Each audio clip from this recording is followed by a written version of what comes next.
Hey everybody. Today I want to talk about a little bit of what it takes to organize and get ready for a show. And in particular, I'm talking about Spunky Eclectic, the fiber shows.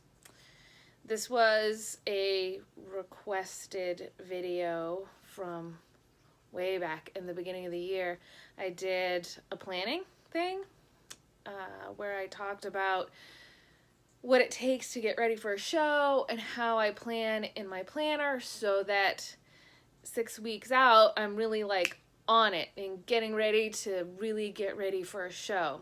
And when I posted that on Patreon, link below, somebody asked me if I could like really show and kind of plan that out. So there's a blog post which is also linked below, and I want to kind of explain all of that in the video so I can give you kind of an idea of how I get everything going and what I do to organize. And it's not something that I always listen to myself for. There is a very specific way that I like to organize, a very specific way that I like to do it. Sometimes I don't listen to myself, and sometimes I change some things, but when I do listen to myself and I do these steps that I'm going to talk about, it usually comes out best. So one of the things that I do, and I do it all year long, is when there's colors of something that I like, and it's usually nature. It's usually like pictures from some hiking trip or a camping thing, or it's just random pictures that I find online of flowers, or I'm always doing like some kind of gardening thing. So a lot of times it'll be like a grouping of flowers, and I'll just kind of grab that photo and stick it into a certain folder. And I'm not using them for any other purpose other than color ideas. So sometimes I'll look at a picture and clearly there's more than like 5 or 6 colors that could go into a skein of yarn or a thing of fiber, but I'll pick out what works for me and what I need to use. And when I'm getting ready for a show, that's when I go to that color folder and look at pictures, and I start pulling out things that I really like, and I try to do a full range of colors. And you can see this year's color sequence is up here. There's 11 colors. Actually, there's more. I'm going to get into that. So I start with usually about 20 colors I come up with, and I write them all down, and I decide how I want to dye them. Do I want them in the steamer? Do I want them in the oven? Do I want them in a big pot? All kinds of different ways. There's all kinds of different ways that I dye, and when I look at a picture, I'm just like, that needs to be done in this specific way. My mind's eye says this specific way. And so I'll write all that down. I'll write it down. These colors need to go near each other. Everything gets written down, very specific how I want to dye it. It just kind of gets me to the point, like when I get to the dye space, I can just start pulling things out.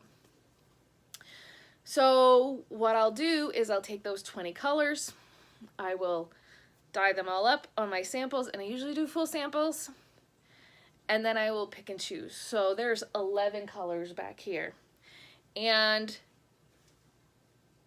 that means there's 9 others that didn't make it into this bunch. So this bunch is what I started with in February, and it's also online now, so if you want to see the individual colors and how I picked them out, you can look on there. So that's how I got this set. There is, let's see, this is my basket that I'm getting ready for another show. So this is the basket that has 5 more colors in it. And these 5 more colors are just ones that'll fill in where I had space here or whatever. Sometimes out of those that didn't make the run that I want to do, they'll just get discarded and I'll never do them again. And sometimes, I'll save them for when I have more space. So this is 2 of my panels. I don't know if I set up using grid work, and I need to know what my booth size is and what I'm going to have available to me. So for this one, I only had 2 panels for that show, so only 11 fit on there. So that is my, you know, my color range is 11. I can fit less on 2 panels in fiber. But I was starting with the yarn, going with the yarn, and going from that. The next show that I do will be New Hampshire Sheep and Wool. I'm going to have space for a 3rd yarn panel, so therefore I have another space for 5 or 6 colors. So that's what this basket is for that I have here. I'm going to be getting ready to do that.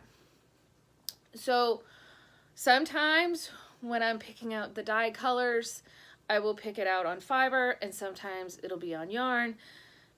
And there's a reason for that. And sometimes there'll be a completely different fiber set than yarn set. Like the colors won't even be the same in the color sets because of the way things get dyed. So this color, and this is the one that I'm dyeing spinning a sweater's worth of now. It's the Radiator on BFL.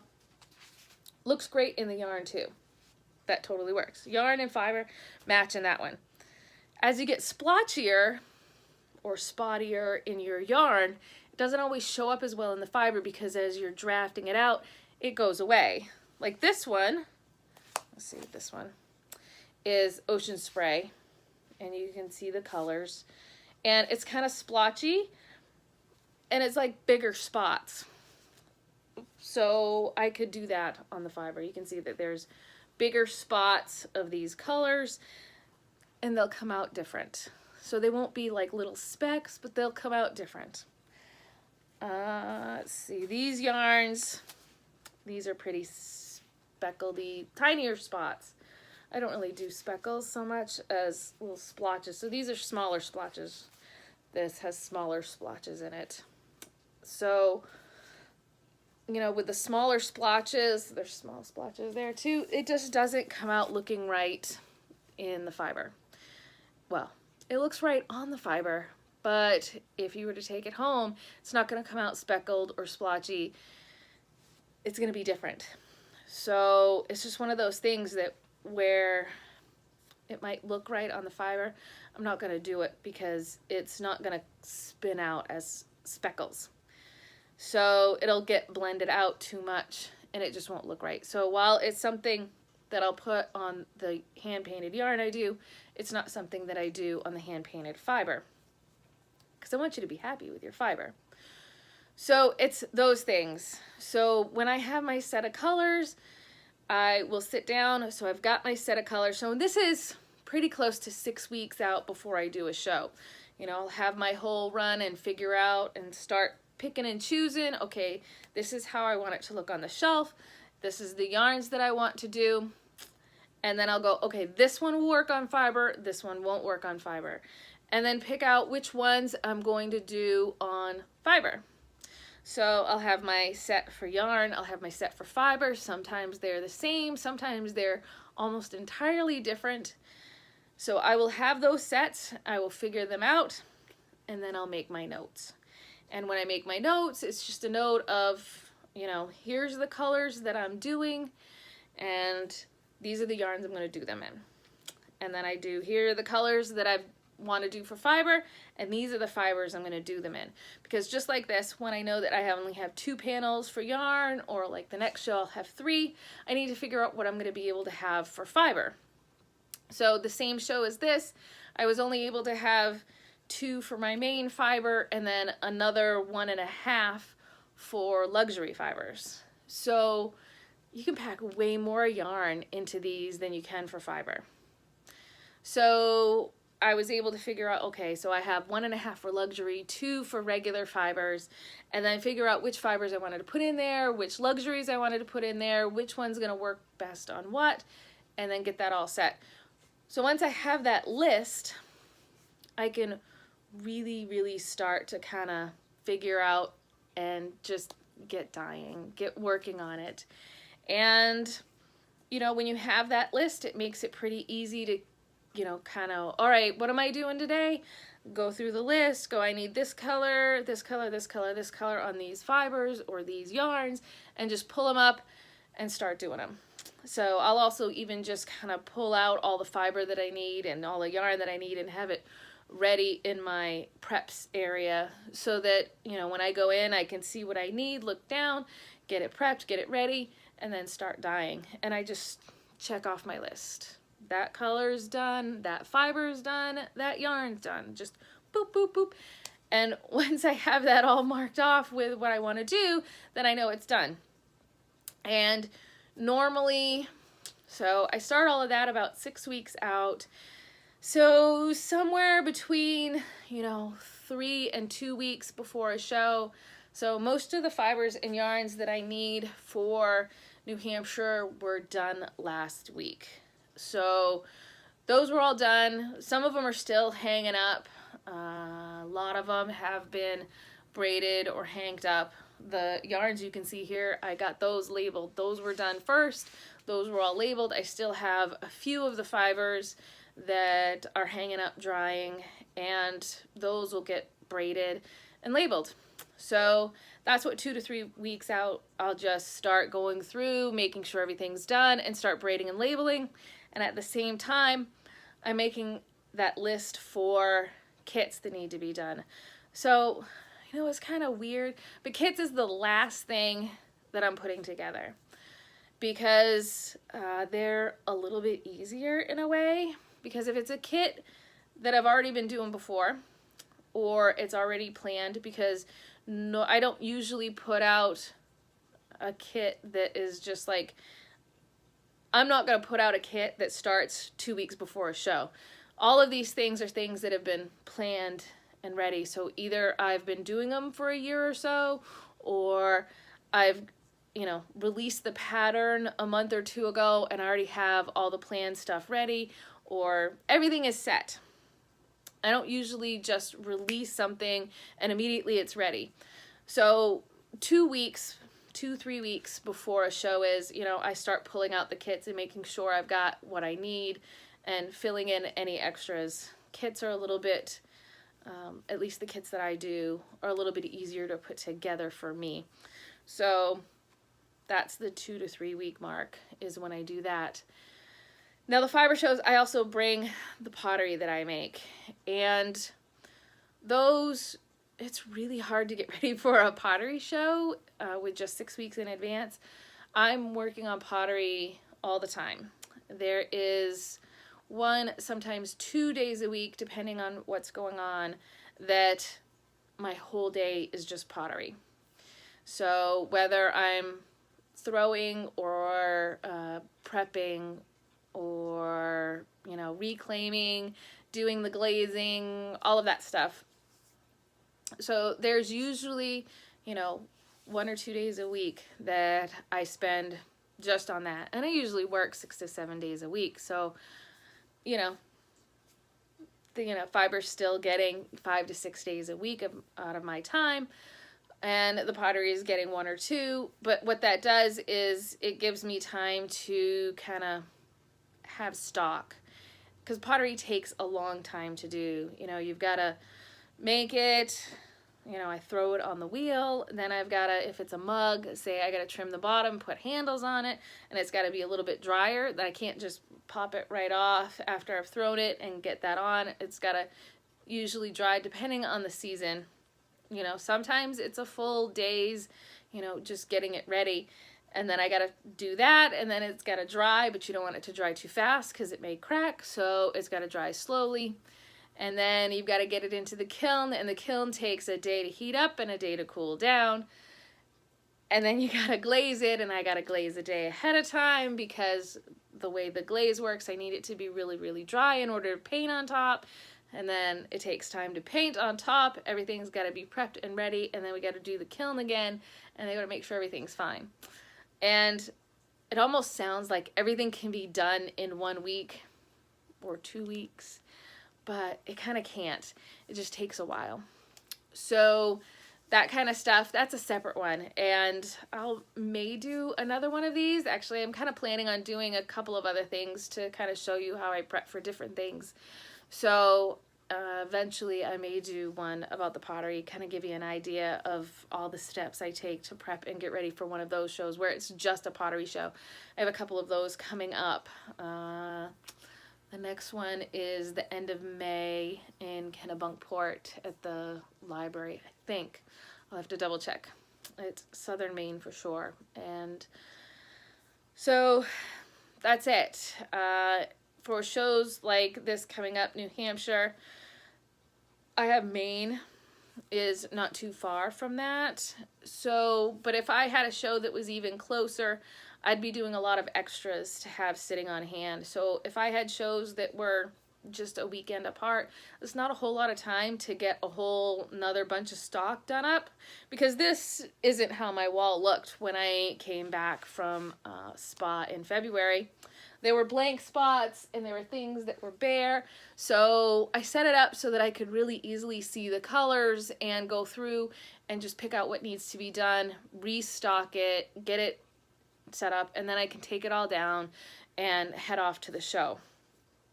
So I won't be doing that between New Hampshire and Maine because there's only 2 weekends between them. So I'll have to make sure that I have some stock on hand so that I can get ready for it. So some of these colors that are already low that I didn't do like an extra 5 or 6 for the show, there's only 3 or 4. I'll probably do an extra 2 or 3 to make sure that they're on hand and sitting and waiting for Maine. I will also take notes so that I can come back from New Hampshire and just kind of have my list already ready and just get dyed stuff and get it ready. And you'll probably see a whole bunch of new colors when I do the fall shows. But for the spring shows and what I'll have available as far as new colors, this is what I've got, plus the 5 or 6 colors that I haven't put up there yet, because I'm kind of waiting for New Hampshire to get the first peek at the newer colors. And looking at them, I think a lot of the new colors that I did, at least 5 out of the 6 that I did, look really, really good on the fiber too. So they're also available on the fiber. And that's mostly what it takes for me to get ready for a show for Spunky Eclectic. Now, I'm really feeling like I left some stuff out that maybe it sounds really easy. I am probably going to have to think about it some more. I mean, it took me a while to get this video and the blog post done because I wanted to make sure, you know, that I'd been through a show at least once and all the steps that it takes to get ready.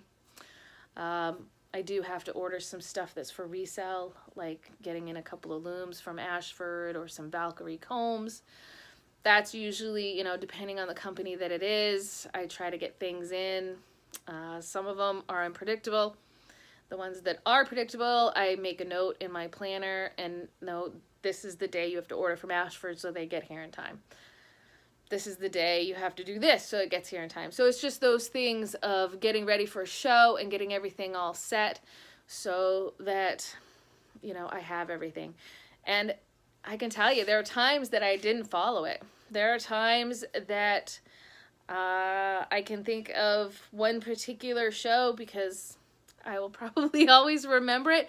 It's, I was 3 weeks away from the show. I hadn't really done much planning or setup for the show. I had my list and I had been procrastinating and the power went out for 4 days. We have a generator here, but you can't run, you know, 8 big, you know, bunches of 8 big pots or 8 big steam tables, whatever I've got going. I can't run them all at once. I can't run them along with doing the computer work and doing the yarn winding and cooking. So the generator only goes so far and I was having to do 4 at a time, half batches. And I'd have to compromise and shut off half of the lights in order to run the yarn winder. And so it wasn't as bad as if I didn't have a generator, but it was one of those things, if I had prepped properly and started 6 weeks ahead, I wouldn't have been in a crunch to make sure I got absolutely everything done. And everything had to get done last minute. I didn't have as much stock as I normally would. I didn't end up doing the whole thing of new colors. I had to take some of the old stock because I didn't have a choice at that point. So if I want the show to work like how I want it to work, I have to follow the organization just like how I laid it out for you guys. So don't forget, down below you got my Patreon, and the blog post is going to be linked on both, and you'll be able to see that and ask me questions. If I miss something or you have a question about how some of this works, feel free to ask, because you know, if I can help you with, you know, some kind of organizational thing, I will. So good luck with your organization, and good luck to me, and hope that I don't forget how to organize again. But I'm pretty ready for New Hampshire. So Mother's Day weekend is New Hampshire Sheep and Wool at Deerfield, and then the first weekend of June is Maine's Fiber Frolic in Windsor. So I will see you guys then. Bye, y'all.